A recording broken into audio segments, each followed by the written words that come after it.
दोस्तों, अगर मैं आपसे पूछूं कि पाकिस्तान का पहला ग्लोबल फैशन ब्रांड कौन सा है, तो शायद आप लोग बोले खादी या गुल अहमद। लेकिन असल कहानी कुछ और है। एक ऐसा ब्रांड जो छोटी सी एक इतर और टोपियों की दुकान से स्टार्ट हुआ और आज हजारों आउटलेट्स और $1 बिलियन कंपनी बन चुका है। ये कहानी है J.Dot जुनैद जमशेद की। लेकिन रुक जाए, ये कहानी एक सिंपल क्लोथिंग ब्रांड की नहीं है। इसके पीछे छुपी है मार्केटिंग की चाल, कल्चरल आइडेंटिटी, रिलीजियस ब्रांडिंग की पावर और वो सीक्रेट्स जो आपको शायद कभी किसी ने नहीं बताया। जुनैद जमशेद को लोग एक पॉप आइकन के तौर पर जानते थे। दिल दे पाकिस्तान उनका सिग्नेचर बन गया था। 90s में वो एशिया के टॉप सिंगर्स में शामिल होते थे। लेकिन फिर एक ऐसा टर्न आया, उन्होंने शोबिज़ और सिंगिंग छोड़ दी।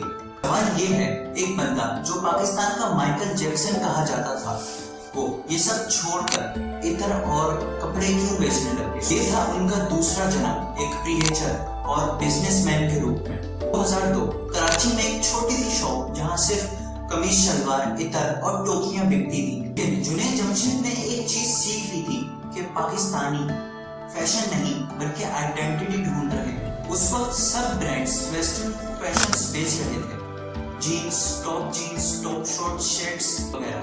लेकिन J.Dot ने एक नया रास्ता लिया, अपना कल्चर, अपनी पहचान। व्हाइट कुर्ता, इस्लामिक ब्रांडिंग और हलाल कॉस्मेटिक्स, ये सब उनके यूनिक सेलिंग पॉइंट्स बन गए। एक फैक्ट है कि पाकिस्तान में 70% लोग ईद पे J.Dot के कपड़े पहनना पसंद करते हैं। J.Dot का सबसे बड़ा वेपन था ट्रस्ट फैक्टर। जुनैद जमशेद की पर्सनैलिटी एक क्रिएचर बन चुकी थी।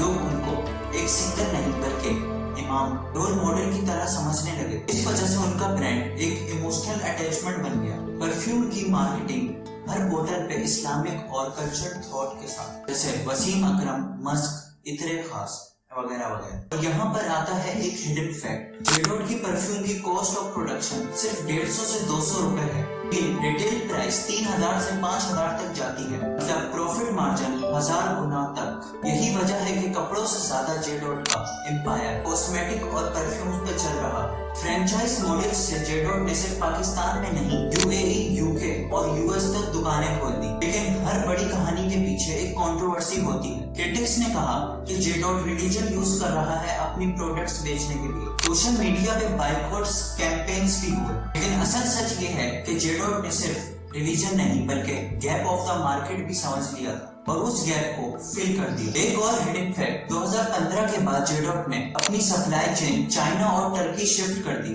ताकि ग्लोबल स्टैंडर्ड मेंटेन हो सके। 7 दिसंबर 2016 PK611 प्लेन क्रैश, उसमें शहीद हो गए जुनैद जमशेद। पूरी कौम ने सोचा कि अब J.Dot ब्रांड भी खत्म हो जाएगा, लेकिन उनके भाई और पूरी मैनेजमेंट टीम ने एक वादा किया कि J.Dot सिर्फ एक ब्रांड नहीं बल्कि एक मिशन है। और आज J.Dot की एनुअल रेवेन्यू 30 से 35 बिलियन डॉलर एस्टिमेट किए जाते हैं। आज J.Dot के 100 से ज्यादा आउटलेट्स हैं पूरे पाकिस्तान के मुख्तलिफ शहरों में। परफ्यूम और क्लोथिंग के साथ साथ अब कॉस्मेटिक, लाइफस्टाइल और इवन किड सेक्शन भी एक्सपेंड कर चुके हैं। मिडिल ईस्ट में J.Dot के परफ्यूम सबसे ज्यादा बिकते हैं, स्पेशली दुबई और रियाद में। J.Dot का फ्यूचर प्लान है ऑनलाइन ग्लोबल स्टोर और हलाल कॉस्मेटिक का पूरा एक सेपरेट ब्रांड लॉन्च करना। दोस्तों, जुनैद जमशेद ने हमें एक सबक सिखा दिया कि अगर नियत साफ हो और विजन क्लियर हो तो एक छोटी सी दुकान भी बिलियंस ऑफ डॉलर का स्टोर बन सकता है। लेकिन सवाल अब भी बनता है कि अगला पाकिस्तानी ब्रांड कौन होगा जो दुनिया को मिला दे। इसका जवाब हम ढूंढ कर लाएंगे अगली एपिसोड में।